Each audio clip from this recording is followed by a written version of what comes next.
Gue lagi hamil tau nggak? Iya ibu, saya tahu. Jahat banget gitu loh itu perempuan. Dia selingkuh sama suami aku. Sedangkan suami ini waktu ngelakuin aku lagi hamil juga hampir keguguran itu dia nggak peduli gitu. Aku maafin mereka. Malam-malam baru selesai lahiran ya, jadi tersangka. Saya dijebak. Nginjek-nginjek harga diri. Harus ketemu si pelakor ini, divideokan, dan aku harus minta maaf.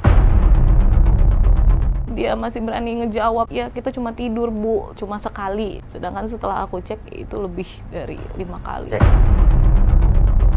Suami aku punya selingkuhan, ternyata selingkuhannya... Selingkuhanku ternyata punya selingkuhan.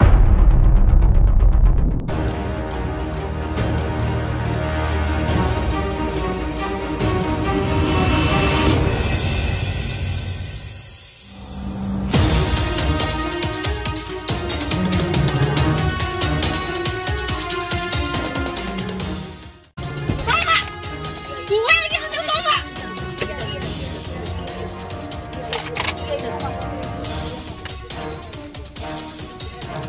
Ya jelas lo harus tau nggak? Dia udah harus resign. Kamu tahu saya lagi hamil nggak?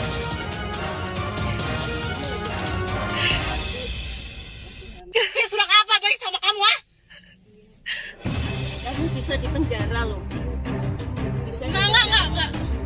Kamu di penjara ini sekarang negara hukum. Saya lagi hamil, Kak, diam-diam. Ini saya berhak, saya udah pakai bos saya. 3, 2, 1, close the horde.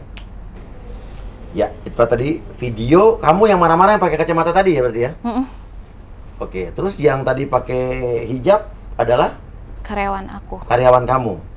Kamu marah-marah gara-gara Kira-kira dia selingkuh sama suami aku. selingkuh sama suami kamu. Ini sebenarnya kejadian udah berapa tahun yang lalu sih? Tepat setahun sih, karena Agustus kemarin. Tepat setahun. Tapi kini kamu yang malah jadi tersangka. Kamu tuh marah-marah tuh lagi hamil katanya? Iya, lagi hamil. Hamil anak kedua. Hamil anak kedua. Gimana rasanya? Suami direbut pelakor, kamu jadi tersangka. Rasanya kayak... Oke, tenang dulu. Nanti kita akan bahas. Ya, saya mau bacain dulu beritanya. Selebgram hamil pergoki suaminya selingkuh, ngamuk siram kopi ke pelakor, kini malah dipolisikan. Oke, viral kisah selebgram Aina Lutfi dilaporkan ke polisi usai labrak perselingkuhan suami. Pelakor minta uang damai 200 juta. Hah? Oke, kita akan tanya nih benar apa enggak ya. Oke. Dan nanti kita akan juga bicara sama Mas Dedi DC. Siap. Ya, yang bicara bahwa ada perlaporan perjinahan juga yang tidak jalan ya. Siap.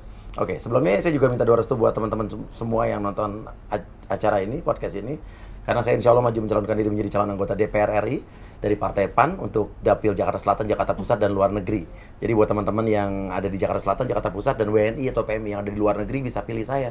Dengan cara buka kertas surat suara yang warna kuning nanti, cari Partai PAN nomor 12, ada nama saya nomor 2, coblos-blos. Istri saya juga insya Allah maju mencalonkan diri menjadi calon anggota DPRD dari Partai PAN untuk Dapil Jakarta Selatan, Kecamatan Setiabudi, Kecamatan Kebayoran Lama, Kebayoran Baru, Pesanggeran, dan Cilandak. Kertas surat suara warna biru, cari Partai PAN, cari Astrid Kuya, coblos-blos. Oke. Kita mulai. Mbak Aina Lutfi. Rasanya dulu deh. Sekarang jadi tersangka apa? Rasanya ya kayak dunia aku hancur sih dari awal. Aku diselingkuhin sama karyawanku sendiri, kayak kenapa jahat banget gitu loh itu perempuan. Bahkan aku udah maafin tapi ternyata omongan maafku tuh buat dia nggak cukup gitu. Oh, kamu udah minta maaf lagi deh? Aku maafin. Kamu maafin? Perlakuan mereka gitu, karena aku pengen fokus dengan kehamilanku gitu. Aku nggak mau berlarut, karena kan jujur aja dengan kejadian itu tuh psikis dan mental aku kena. Aku bahkan sampai didiagnosa sama psikiater depresi berat. Depresi berat. Kondisi aku lagi hamil, aku hampir kehilangan anak aku, hampir keguguran karena stres. Berapa bulan hamil pada saat itu kejadian? Trimester kedua berarti sekitar masuk 5 atau 6. Masuk 5 atau 6 bulan? Ya. Oke. Kamu jadi tersangka udah berapa lama nih? Per bulan April apa Mei gitu. Dilaporin sama dia kapan? Dilaporinnya setahun yang lalu. Semenjak ya waktu adanya labrak-labrak itu, seminggu kemudian dia baru ngelaporin aku. 15 September. Iya, 15 September. Seminggu kemudian. Ya, berarti Kamu ada. nggak ngelaporin adanya dugaan perjinahan? Enggak, karena Nggak ada bukti. bukan nggak ada bukti. Di malam itu kan kita sepakat untuk ya udah baik-baik aja gitu. Aku maafin mereka. Oke. Terus Tapi ternyata itu aku malah dapat laporan. dilaporin. Ya, Di laporannya apa? Dugaan apa? penganiayaan. Oke, kamu jadi tersangkanya atas dasar apa nih? Pasal 351. 351. Berarti penganiayaan berat. Ya, Kamu nganiaya dia? Jujur. Kamu nganiaya dia nggak? enggak. Enggak. Apa yang dilaporin apa? Kamu menganiaya apa aja? Hasil visumnya apa? Jadi ada memar di dada. Segede apa? Seginilah sekuku katanya. Aku kan Memar. taunya dari penyidik. Jadi penyidik Oke. tuh ngomong, Ibu diliatin. Jadi buktinya yang dibuat laporan oleh si pelakor ini video yang aku posting. Terus dia bilang ini ada kejadian seperti ini ya Ibu. Dan kita punya visum di dada. Aku waktu denger itu kayak, kok bisa Pak? Aku bilang gitu. Ya Ibu gimana? Ibu kan muka nggak ada. Saya nggak ada muka. Yakin kamu nggak ada? Nggak ada. Oke, dibilang apa? Ada memar di dada terus? Ya, jadi ada memar di dada sampai saya ngomong kapan dia visum? Ya itu pas dia bikin laporan.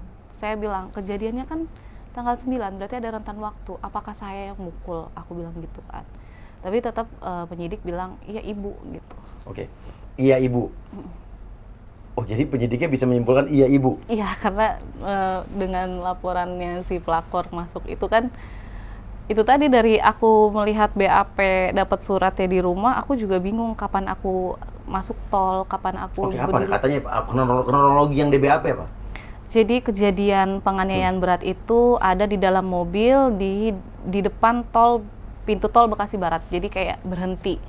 Oke, Ya, berhenti dan aku mukulin dia di dalam mobil itu. Oke. Nah, Kamu merasa lewat situ nggak? nggak ada. Gampang kan, ada jasa marga Nah. atau petugas tol tuh ada di CCTV-nya. CCTV tinggal Gampang dilihat. loh. Tapi sorry, ini di Indonesia. CCTV suka rusak mendadak atau hilang mendadak. Sorry Bu, ini Indonesia, ya kan? Oke, terus apa kata polisi? Ya aku bilang Pak, saya Gampang loh, ini gampang, simple. iya Pak, saya nggak ada lewat situ. Apalagi pintu tol. Bapak bisa buktikan, ya dia bilang kita sudah lihat cek CCTV mati katanya. Terus aku bilang, Itu dia. Aku bilang buktinya apa Pak? Kalau sudah cek, maksudku ya aku cuma pengen sekedar tahu aja. Cuma kata dia ini ranah penyidik. Gini, saya kasih tau polisinya. Sekarang sudah banyak kamera-kamera e-tilang yang tersebar, ya. Itu bisa dilihat tuh mobil kamu lewat situ jam segini. Lewat nggak mobil kamu? Iya. Gampang sebetulnya. Nah itu dari situ aja penyidik itu kayak aku nggak punya akses untuk membuktikan ke sana gitu Kak. Kayak ya mereka mempersulit dan meyakini. Polisi mana? Polsek Bekasi Selatan. Bekasi Selatan, di unit Subdit Reskrim Harda. Harta Benda. Harda. Harda. Oke. Masuknya Harda. Saya nggak ngerti. Iya, Bisa jadi gitu. Saya nggak mau. kalau Harda sebetulnya kan untuk harta benda. Iya, ya. iya. Ini harusnya kalau untuk seperti ini PPA harusnya masuknya ya. Iya, PPA ya, PPA perempuan gitu. anak ya. Cuman kadang-kadang kalau di unit polsek itu kan kecil. Kecil. Ya. Jadi kadang-kadang ya di PPA tuh apa pencurian juga masuk PPA gitu. Oh, Jadi bisa gitu ya? Jadi nggak terlalu ini dia nggak terlalu Agak aneh ya? spesifik dia. Agak aneh sih kalau menurut gua. Kan orang ada Harusnya bidang kalau kayak masing-masing gini, ya. ini kan rumah tangga nih. Iya, iya. Rumah tangga tuh most of them tuh udah pasti masuknya ke PPA. Tapi kan tadi penganiayaan harusnya di krimum. Iya, bisa atau apa? Iya di krimum itu krimum juga. Iya, iya. Krimum Iya, itu maksudnya ada tapi krimumnya di unit. PPA biasanya. Iya, ini Harda gitu ya. Ini Harda.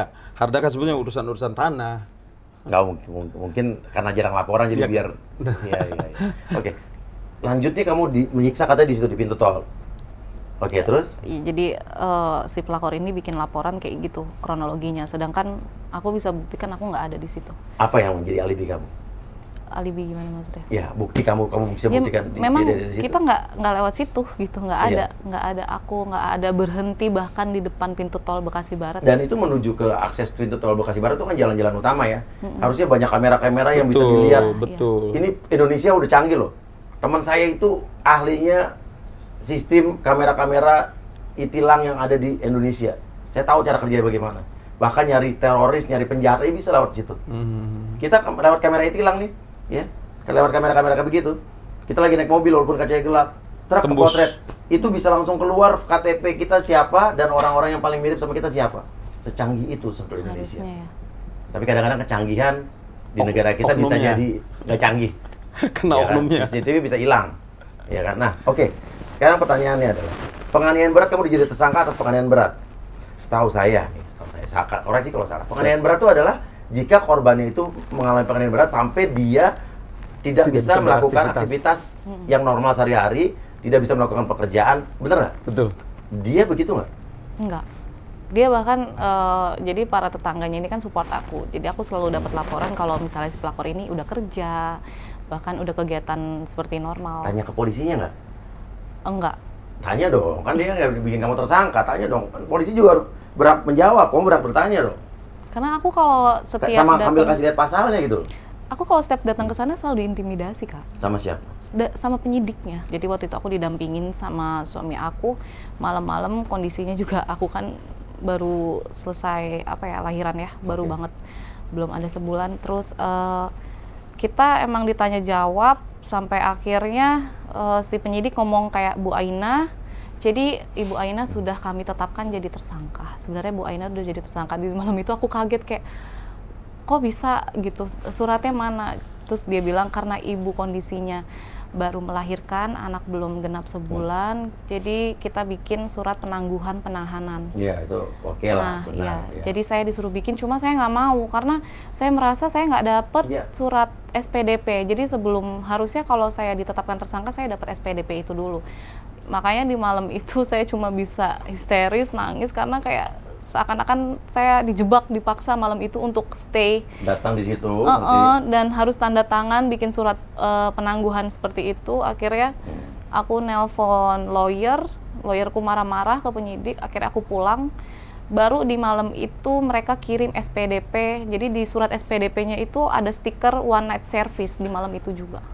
Oke, ini hampir sama kayak terjadi cerita, ingat ya, yang ibunya dipaksa, yang kasus KDRT sama suaminya di mana tuh? Depok. Nah iya, yang Ya, sempat yang kita rame urus juga waktu itu. Akhirnya gimana coba kasusnya? Lupa gua. Ingat kan? Yang dia dipaksa buat dipaksa lepas untuk kan ya? Lepas kan itu? Iya. Oke. Kronologi hampir sama sebetulnya nih. Oke. Terus abis itu lu tersangka? enggak, jadi SPDP-nya kayak kita melihat kayak di backdate, maksudnya kayak tiba-tiba kan kelihatan tuh suratnya one night service. Ya, ada, juga, aku juga kan bawa. Mas yang marah-marah udah jadi lawyernya? Waktu itu belum kita yang jadi lawyer. Oke, ya. Terus Mungkin ceritanya lain gitu kalau kita dari awal tanganin tuh. Oke. akhirnya mungkin mereka sudah, kalau aku nggak paham ya, karena kalau katanya sudah jadi ditetapkan jadi tersangka nggak bisa ganti status gitu. Jadi harus tetap ikutin prosesnya naik ke kejaksaan seperti itu. Oke, tapi kemarin baru juga terjadi tuh yang penjaga kambing Saya udah tersangka, kira ditangguhkan sama kejaksaan penahanan dan juga tersangkanya juga bebas. Bisa kok. Ya. Itu Asal saya juga yang tangani itu awalnya. Iya. Oke. Dan sekarang kita akan lanjut lagi nih. Ya. Tersangka apa reaksi suami kamu waktu istrinya dijadikan tersangka oleh mantan Pacar. gimana?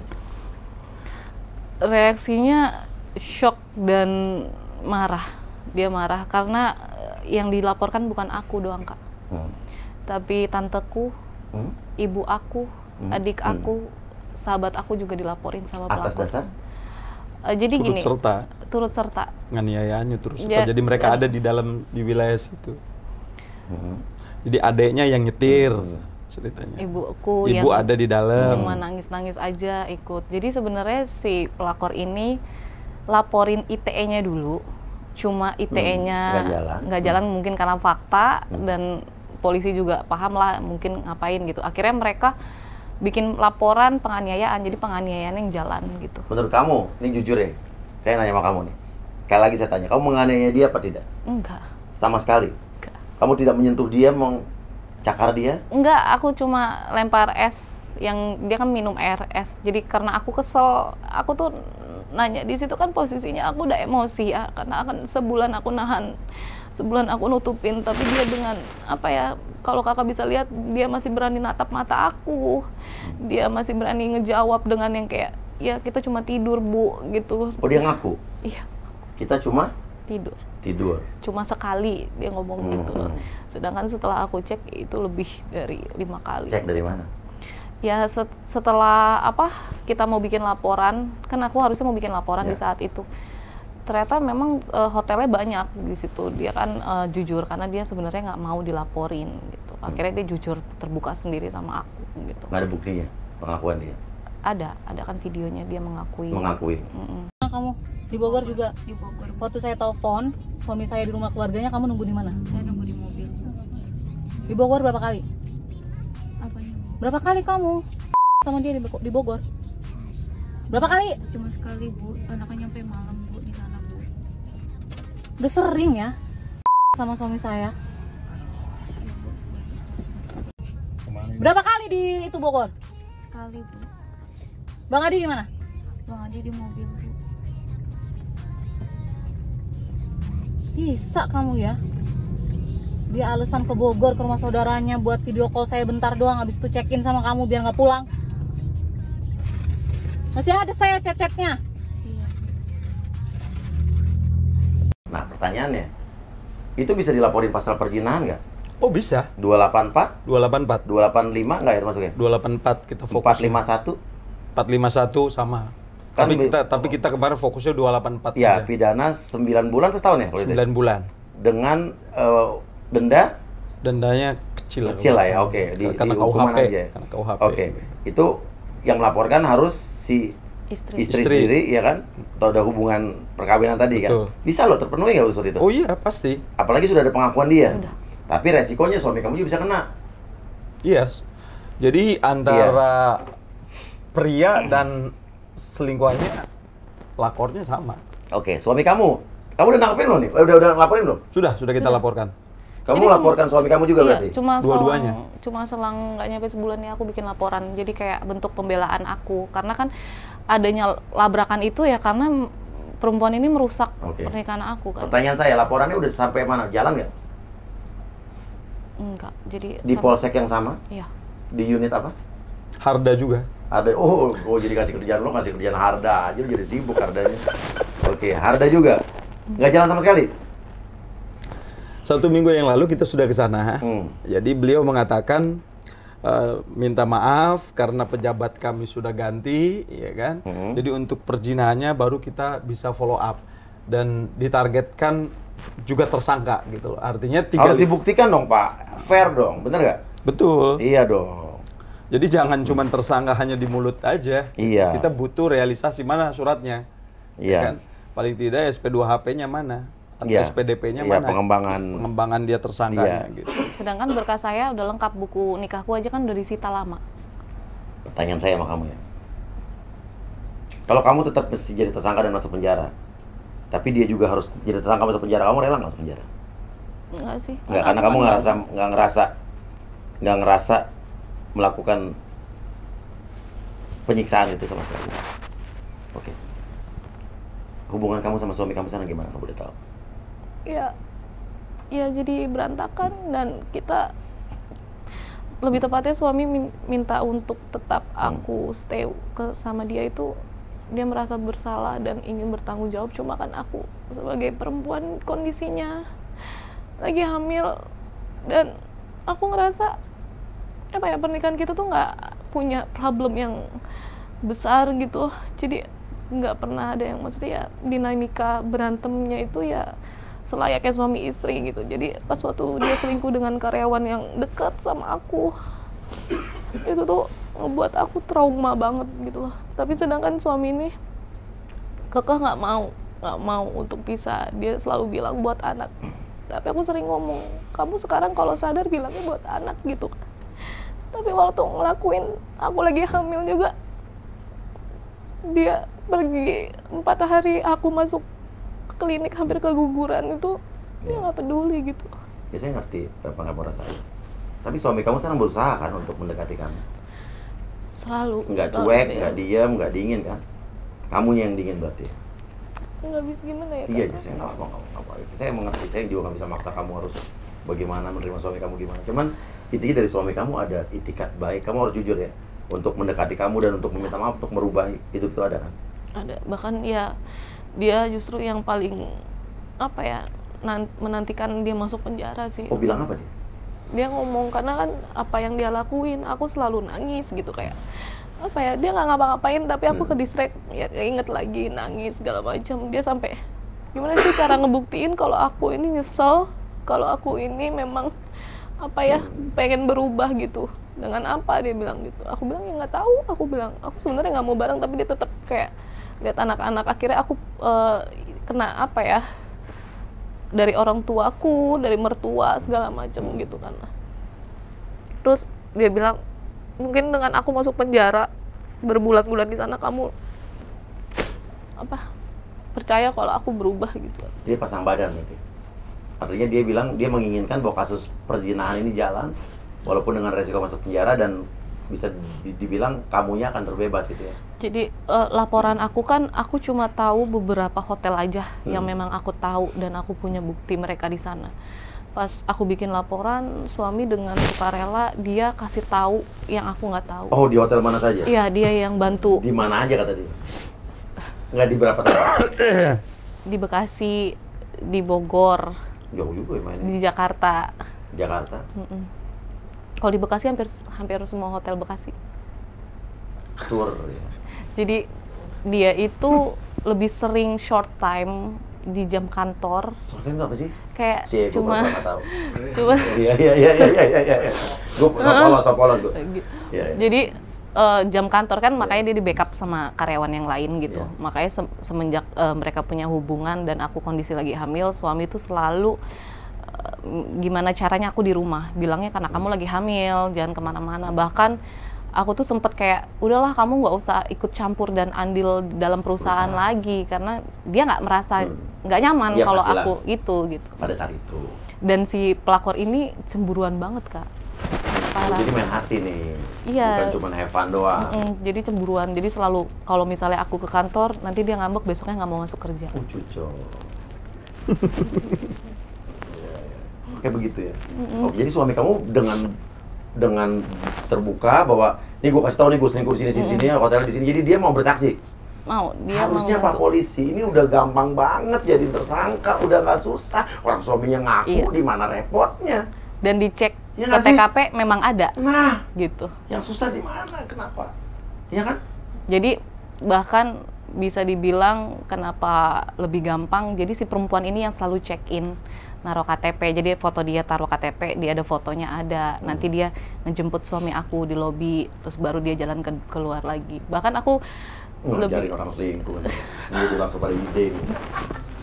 Jadi yang bikin aku traumanya nambah, ya waktu proses penyelidikan kasus perzinahan ini. Jadi kayak aku yang, oh ternyata kamu juga di sana, oh ternyata kamu gini, oh ternyata kamu gini. Tapi suami kamu, jujur ya, kalau boleh saya tanya sama kamu sebetulnya di hati kecil kamu yang paling dalam, kamu pengen nggak rujuk sama suami kamu?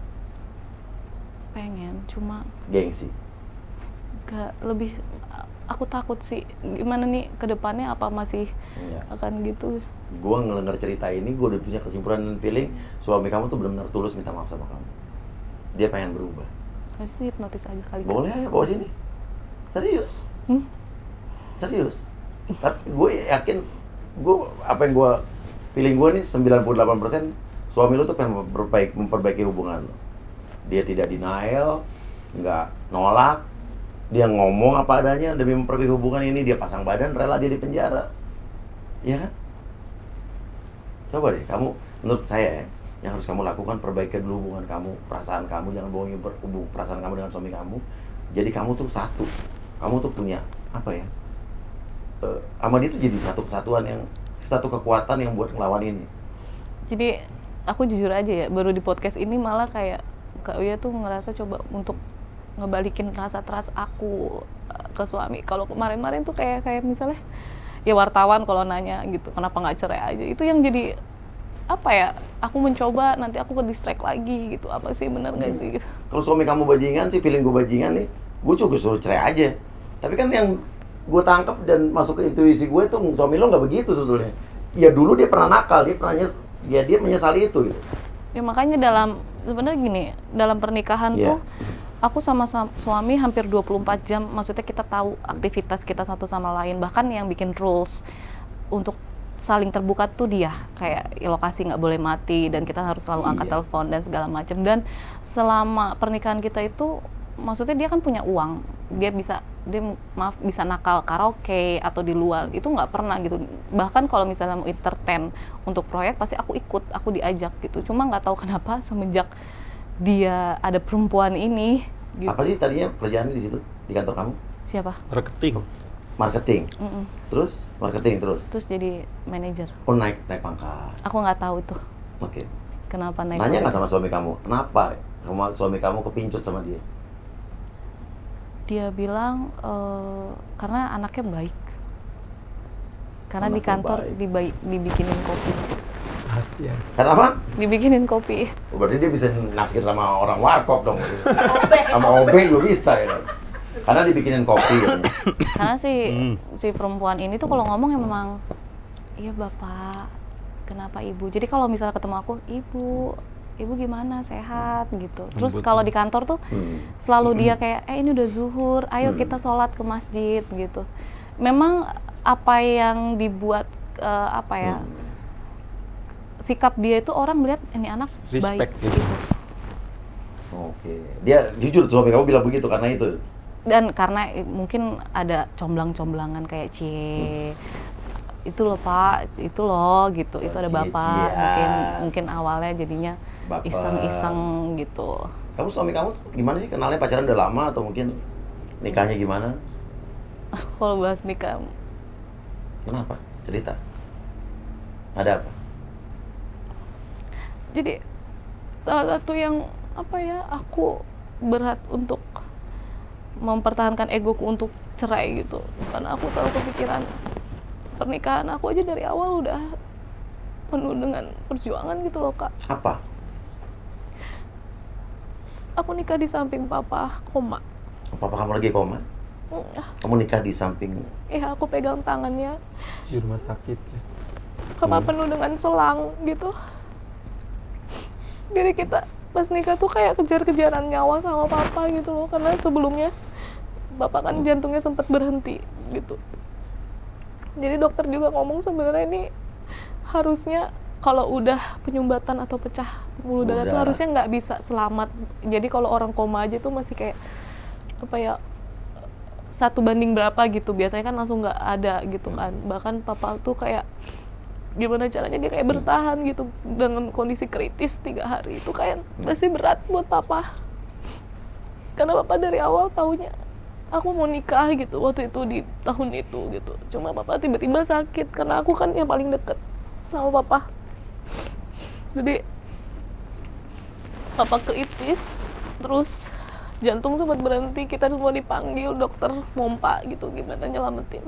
Aku di situ ngelihat papa tuh sebenarnya udah nggak kuat kan, cuma papa kayak bertahan gitu. Tapi akhirnya itu cuma selang 10 menit bapak udah mulai jantungnya ada lagi atau gimana, tiba-tiba turun lagi. Jadi yang kedua ini dokter sampai bilang nggak boleh keseringan dikejut jantung kan, itu sakit gitu katanya. Terus kita mohon, maksudnya coba dok tolong pertolongan dok, tolong gitu. Waktu dibikin gitu tuh aku tuh sambil megang tangan papa, aku kayak Pak tolonglah bertahan gitu, nih papa sebenarnya dari kemarin sakit, bapak nungguin aku nikah kan gitu, aku paham. Sampai dokter semua ngumpulin ini, bapaknya kasihan karena kan udah sampai biru kena selang-selang lama. Jadi sebenarnya dia ada itu karena terbantu alat gitu. Terus akhirnya untung aku punya saudara yang memang WO gitu, akhirnya makanya kalau dilihat di videoku tuh aku pakai baju nikah segala macam. Jadi pakai baju nikah dan prepare itu sambil kejar-kejaran nyawanya papa, karena papa bener-bener turun lagi gitu loh kondisinya. Sepanjang aku duduk di samping papa, waktu aku pegangin tangan papa, maksudnya Pak tungguin gitu, kakak bentar lagi juga nikah, tungguin kakak nikah. Jadi laki-laki ini tuh pilihan papaku, maksudnya papaku pengen gitu. Jadi aku punya pacar-pacar, papa tahu tapi nggak begitu ridho kan, kita tahu sebagai anak itu. Jadi dia sayang banget sama suami aku ini gitu. Kenalan apa, anak temannya? Enggak. Kenalan. Oke, Ya, kan ya karena aku kasih Iya. tahu gitu. Jadi bahkan waktu papa sebelum kritis itu yang dipegangin suami aku tangannya gitu. Maksudnya dia udah kasih kayak apa ya, omongan wasiat terakhirnya gitu kan. Tanteku juga saksinya, sampai abang, papa udah ridho ikhlas abang jadi suami kakak gitu. Dari situ abis ngomong terakhir sama suamiku, papa kawan koma. Jadi itu emang omongan terakhir papa gitu. Papa minta maaf sama kakak, papa kondisinya gini, nikahnya nanti sampai dia bilang kalau nikah pakai kursi roda kakak nggak malu kan, sampai dia gitu. Aku bilang enggak, papa harus sembuh. Cuma ternyata malamnya papa nggak sadar abis ngomong gitu. Oh, jadi itu pernikahannya? Iya. Ya udah, menurut saya nih, pernikahan kamu tuh udah segini beratnya kamu melalui itu. Kalau bisa sebisa mungkin pertahankan hubungan kamu dengan suami kamu, perbaiki itu, coba. Karena itu jadi satu kekuatan baru buat diri kalian. Nah, sekarang intinya saya mau nanya sama pasal perzinahan. Mas Dedi, kuasa hukum selebgram Aina Lutfi, sebut DNA, ngaku dianiaya, kliennya indikasi biar gak dilaporin zina. Gimana maksudnya, Mas? Iya, jadi gini. Iya. Karena sebetulnya dari awal ketika terjadi yang keributan di mana Aina ini ngelemparin kopi ke badannya si Dava, ya kan. Itu kan sebetulnya efek dari kekesalan dia, wajar. Iya sih, kalau menurut gue sih Wajar. masih baik gitu loh. Masih baik gitu loh. Enggak disiram pakai air panas tuh masih baik Iya, gitu loh. iya. Orang bilang ya itu normal lah, ya kan. Iya. Dia minta klarifikasi, nggak disiram pakai air panas, disiramnya pakai es boba, kopi. Nah, justru setelah terjadi percekcokan itu, dia mengakui bahwa dia sering melakukan hubungan perzinahan dengan suaminya. Beliau dengan hati yang sangat, mohon maaf, mulia banget ya, kalau menurut aku dia wise banget ya, dia memaafkan. Kemudian dituangkan dalam satu bentuk surat pernyataan, tidak akan mengulangi lagi. Ternyata diam-diam si pelakor ini membuat laporan. Membuat laporan, ternyata dia punya satu grand design gimana caranya, ya kan, si istri sah ini masuk penjara, kemudian dia bisa dengan bebas pergi, ya kan, tanpa orang harus tahu bahwa dia adalah pelaku perzinahan, ya kan, bahwa dia adalah pelakor. Itu yang mereka kejar gitu loh. Makanya memaksakan betul kalau dia diproses kemudian menjadi tersangka dalam kasus penganiayaan pasal 351, kalau menurut hemat saya itu terlalu buat-buat pasal itu ya. Gitu. Iya sih, menurut saya logikanya ada kejanggalan gitu loh. Ada kejanggalan. Kenapa? Karena pasal 351 KUHP itu isinya begini, Bang Uya ya. Jadi penganiayaan yang dilakukan oleh orang, ya, oleh seseorang yang nyata perbuatan itu disengaja, kesalahan itu disengaja, kemudian perbuatannya dia ibaratnya ini memukul orang, yang berakibat orang itu luka berat. Nah, luka berat ini itu otomatis orang ini tidak bisa bekerja, nggak bisa mencari nafkah, dan dia harus stay di rumah karena akibat luka itu. Nah, itu baru masuk unsurnya Bang Uya gitu loh. Tapi kalau yang kondisi kemarin ini, kalau menurut aku berlaku juga alas pemaaf dan alas pembenar ya dalam konteks ini. Kenapa? Ini adanya hubungan sebab akibat. Sebabnya dia bermain api dengan suaminya, menjadi pelakor, akibatnya akhirnya istri sahnya kesel, diseranglah pakai boba. Jadi menurut aku tidak ada unsur pidananya gitu loh. Boba itu mungkin mengakibatkan tadi memar di dada. Iya, makanya es batunya sebongkah kali. Es batunya sebongkah jadi memar. Terus setelah memar di dada itu membuat orang mungkin dia tidak bisa dapat kerjaan, dia mungkin jalannya pincang, atau itu dia jadi bengkok-bengkok. Mungkin bisa nggak? Mungkin nggak bisa nggak? Ini mungkin ya. Ini kita bicara umum nih, bisa nggak terjadi itu? Ya nggak mungkin. Kopi, es kopi. Karena mungkin kafein yang dalam kopi tersebut mengenai kulit seseorang, sehingga kulit tersebut ada kadar kafein yang begitu tinggi sehingga dia menimbulkan kantuk yang luar biasa. Karena ngantuk mungkin dia nggak sengaja kejeduk. Mungkin bisa nggak? Bisa nggak? Mungkin ini kan kita bicara umum nih, bukan kasus ini. Itu udah nggak mungkin lah. Coba kita minta pakar ahli boba mungkin. Iya sih, oke. Iya kan, jadi ini ada kejanggalan Bang Uya. Iya, Kalau iya. menurut hemat saya ada kejanggalan. Karena gini, dia terlalu prematur juga menetapkan orang tersangka dalam kasus penganiayaan. Even polisi mau memaksakan pun, dimasukkan saja pasal 352. Iya, penganiayaan yang iya, penganiayaan ringan, iya. Dan itu tidak ditahan orangnya gitu loh. Iya. Dan itu pun 3 bulan gitu. Nah itu iya. ya nggak ditahan lah. Iya, itu yang janggal tadi di penganiayaan berat itu menurut gue yang janggal. Betul, itu kejanggalan gitu. Iya. loh. Kecuali kayak yang kemarin beredar MD Mario Dendi. Nah, wah itu baru itu aja kemarin. Itu yang bikin kita geram. itu masuk unsurnya kesalahan yang disengaja. Iya kan? Jadi memang sudah dipersiapkan betul. Iya. Gitu. Berarti kamu, maaf nih, kamu sudah selevel dengan kasus Mario Dendi. Iya bener nggak? Ngeri kan? Ngeri. Cuma kan kalau korbannya beneran di apa? Iya, ICU tapi di rumah kamu udah sakit. selevel itu jadi. Kalau Iya. ini kan Nah, korbannya coba, nikah. guys kasih komentar dan buat Coba. ahli hukum yang ngerti, yuk kita kasih komen di sini, kita diskusi di sini. Betul, betul. Di kolom komentar ya. Tadi kan Mas sempat bilang katanya, viral nih ada beritanya di TV One nih. Kisah selebgram Ainul Lutfi dilaporkan polisi usai labrak selingkuhan suami, pelakor minta uang damai 200 juta. Ini hoax apa enggak nih? Ya, Kurang jadi gini. lebih. Enggak, 200 juta. Waktu itu dia ditetapkan sebagai tersangka. Makanya saya katakan di awal bahwa ini ada satu grand design, ya kan? Yang pertama, gimana caranya dia masuk penjara? Kalau memang dia nggak masuk penjara, gimana caranya? Ini kan bos, ya kan? Gimana caranya uangnya keluar? Gitu. Kan lucu. Dia yang melapor, tapi dia yang telepon terus untuk minta restoratif justice. Ini terbalik. Oh yang minta RG dia, RG. Iya, yang RG pelapor. dia. Harusnya Iya. kan yang minta RG itu terlapor Iya. dong. Biar tidak ditahan, dibaik-baikin pelapornya. Yang minta RG lewat polisi berarti ya? Iya, Ya, betul. Minta Polisi gitu. difasilitasi. Dia minta RJ dia? Iya. Dia Gimana sih ceritanya? Serius kan sih ngelapornya? Jadi bingung gue. Coblos nomor 2, uya. jadi mungkin pas dilaporin aku tetap kooperatif, maksudnya nggak pernah ada minta RJ sama sekali karena menurut aku ya Kak, itu harga diriku sih. Kalau aku sampai minta damai, Ya aku berarti mengakui. kamu yang mengakui bahwa kamu melakukan itu.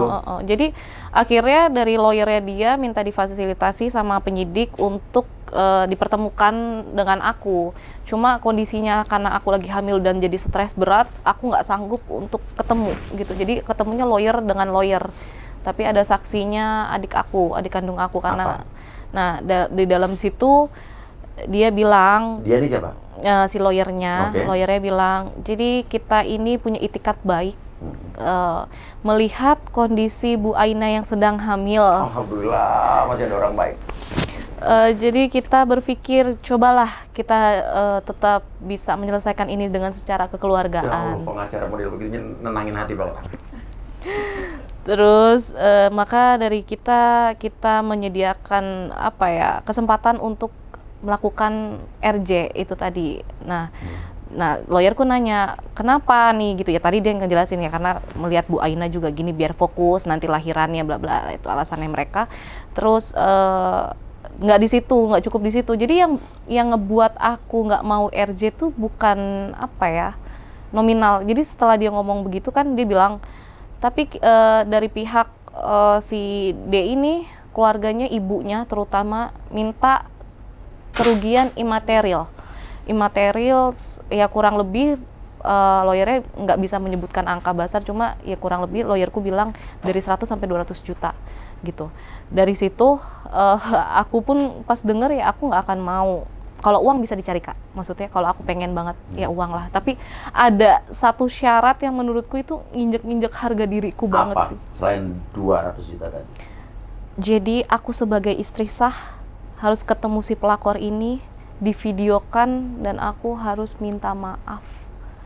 Jadi aku bilang, aku minta maaf, aku harus mengakui bahwa aku salah, harus mengakui bahwa aku memang mau dia. Intinya di situ aku harus minta maaf dan diposting di IG aku tanpa jeda waktu. Jadi yang bikin boleh take down itu dari pihak mereka. Nggak cukup di situ, aku suruh minta maaf ke ibunya, ke ayahnya juga aku minta maaf.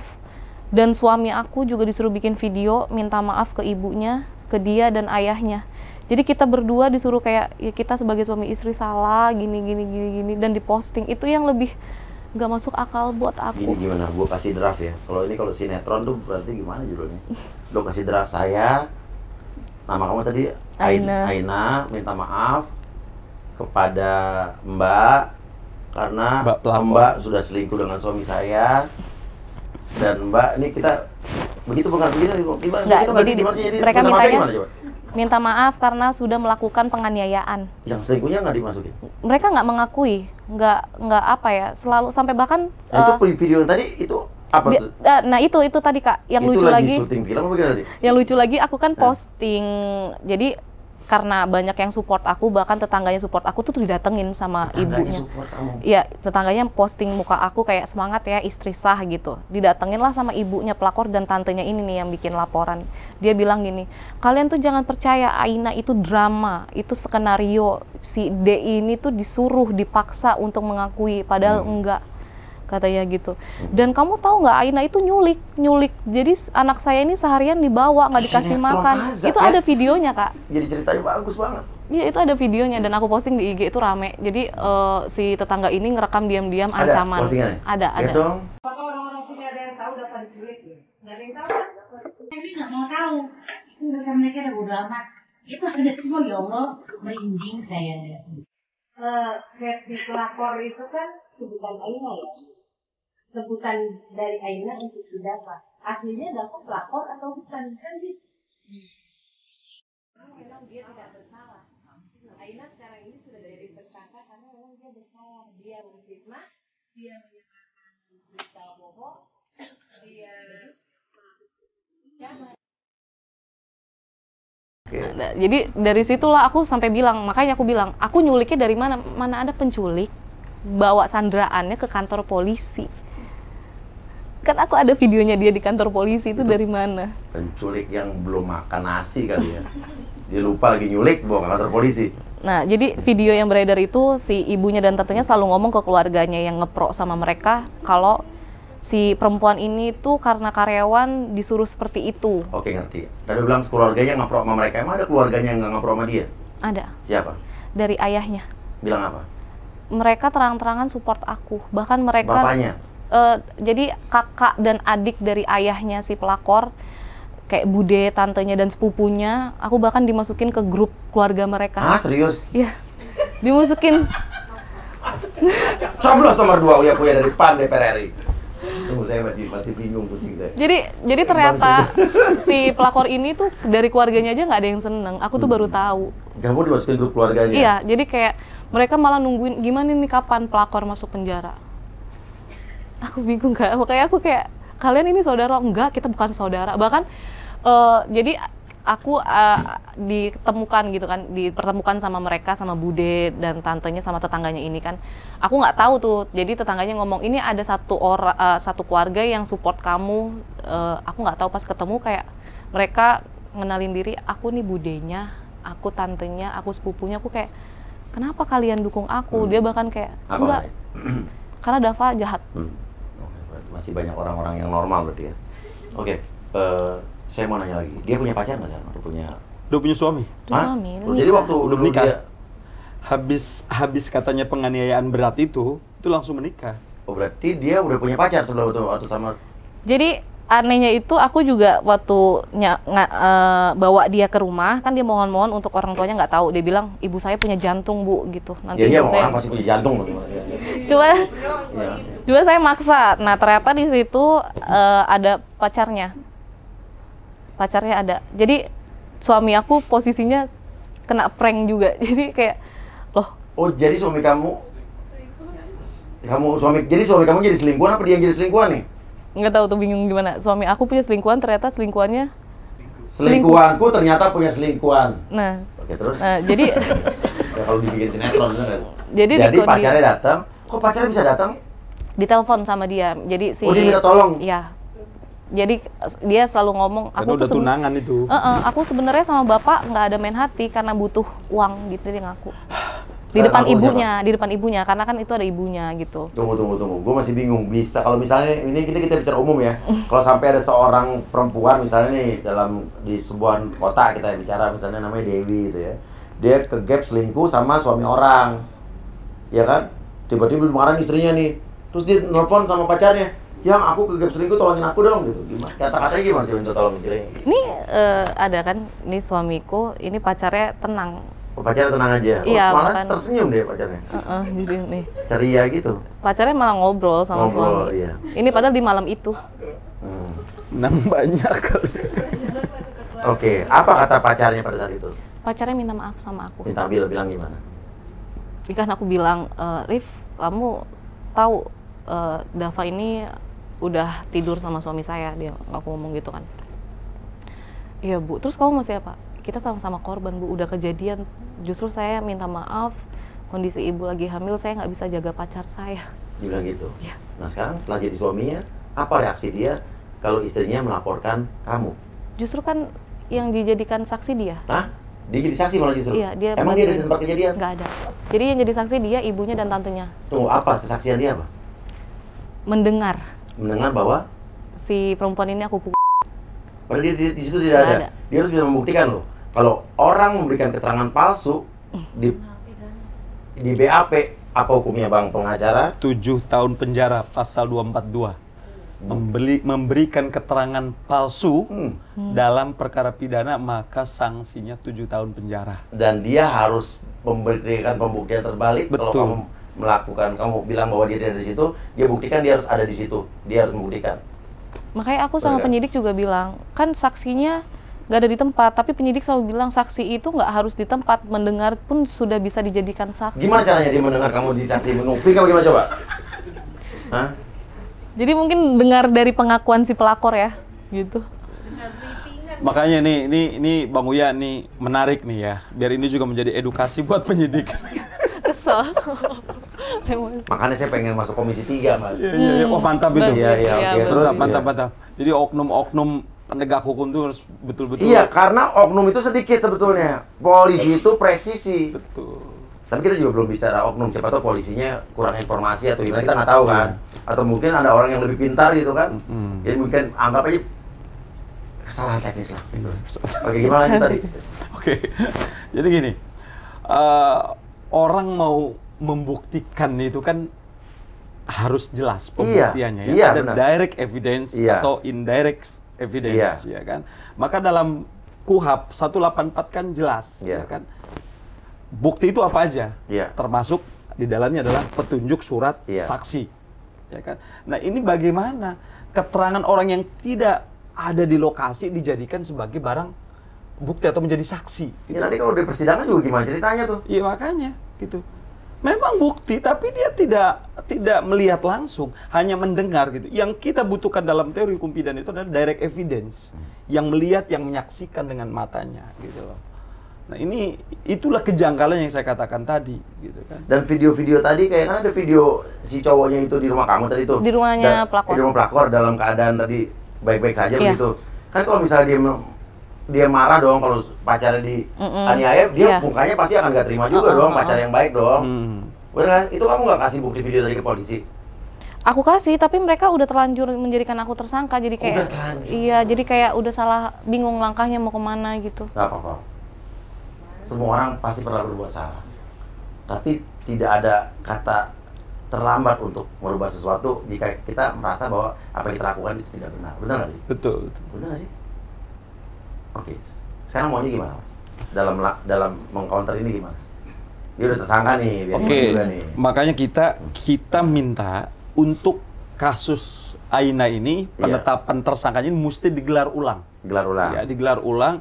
Kita berharap penyidik ini penetapan tersangka ini kan unsurnya tidak masuk. Unsurnya tidak masuk. Jadi kalau unsur tidak masuk, harusnya penetapan tersangka di SP3. Kalau memang ada sesuatu, ada something wrong nih, ada aktor intelektualnya yang memang tersangkanya itu dipaksakan, maka kita nggak sungkan-sungkan ya kita dumas ke Mabes Polri. Jadi kita minta gelar Iya, perkara iya. khusus untuk terkait masalah penetapan tersangka dengan Ya bisa, kok, itu dugaan bisa, pasal bisa. 351. gitu. Iya. Biar lebih fair, lebih transparan. Iya gitu benar, kan. benar. Jadi kita diskusi aja dengan Iya. pejabat Mabes Polri, Iya. gitu. Jadi itu lebih enak gitu loh. Atau kalaupun memang itu kita melakukan upaya hukum lain seperti kita pra peradilan. Rapid. Rapid. Oke.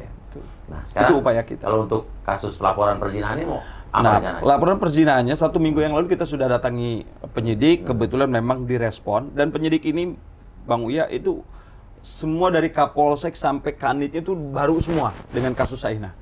Oke, jadi direspon itu setelah baru. Iya, setelah yang baru gitu loh. Oh, apresiasi dong. Iya, iya makanya Iya. ini kita Iya, direspon iya. positif oleh Bagus. mereka.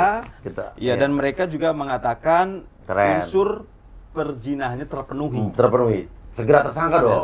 segera tersangka. Iya, iya. Oh, makanya, oke. makanya nanti besok kita akan coba ke Polsek Nah, lagi. kamu udah ngomong belum sama Kapolsek Kanit yang baru tentang kasus ini? Sudah.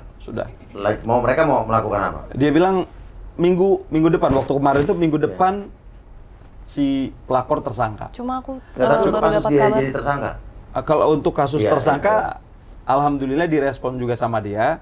Jadi kayak di soft landing kan dulu. Iya, iya. Ya. Tapi Ya, tidak harusnya tidak kan dia memutus. harusnya dia menandatangani, kemudian kan dia ditahan. Iya. Ya kan karena Iya. kasus penganiayaan itu kan di atas 5 tahun dia harus ditahan Iya, gitu iya. kan. Karena penganiayaan berat tuh 5 tahun gitu loh. Nah, jadi dia harus ditahan. Nah, alhamdulillah kita komunikasi baik dengan penyidik. Penyidik juga mempertimbangkan apa yang kita sampaikan, Bang, bahwa ini begini. Dia bilang, "Ya udah Bang, kami tidak tahan Aina dulu." Oke, Ya kan? bagus.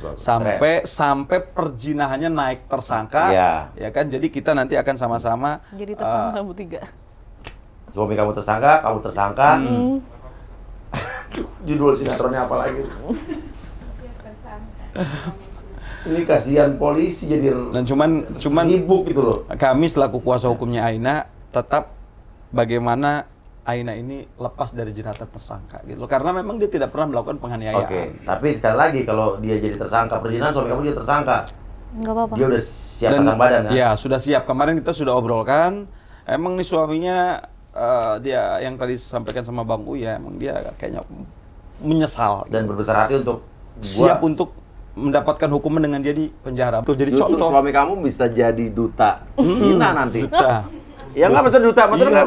nggak. Sekarang orang yang pernah melakukan kesalahan tapi dia mau bertobat, Nah. kan bisa jadi dutanya, benar Iya, ya? duta zina.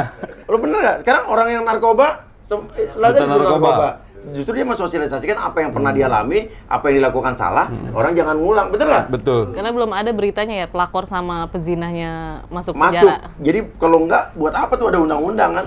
Betul. Ini Cuma dia capek-capekin polisi aja lapor nggak pernah masuk.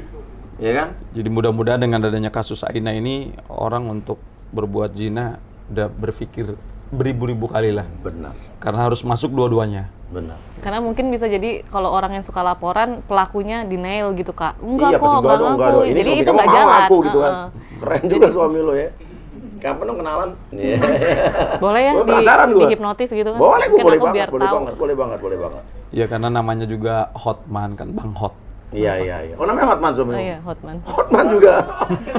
Hotman London kali pada orang. Iya. Oke. Di Batu. Ya udah kalau gitu. Dan pemirsa TV kali ya. Kebiasaan pagi-pagi happy. Iya. Oke, kalau gitu guys, terima kasih banyak. Mudah-mudahan banyak pelajaran dari kasus ini. Ya, tapi terima kasih juga kamu udah berbagi di sini dan mudah-mudahan jadi inspirasi buat teman-teman juga, para wanita harus kuat ya. Dan juga para wanita dan laki juga harus selalu menjaga hati untuk pasangannya. Dan kalau ada orang yang selingkuh, jangan salahkan orang yang mengetok pintu, tapi juga salahkan juga orang yang membuka pintu. Ya kan? Betul. Dua-duanya sama-sama salah. Oke, dua-duanya di penjara. Iya, tapi untuk kebaikan nanti siapa tahu akan lebih baik buat kehidupan rumah tangga kamu ke depan. Coblos nomor 2. Oke. Terima kasih banyak ya. Wassalamualaikum warahmatullahi wabarakatuh. Waalaikumsalam warahmatullahi wabarakatuh. Mengapa kau tega melakukan itu? Kau bukan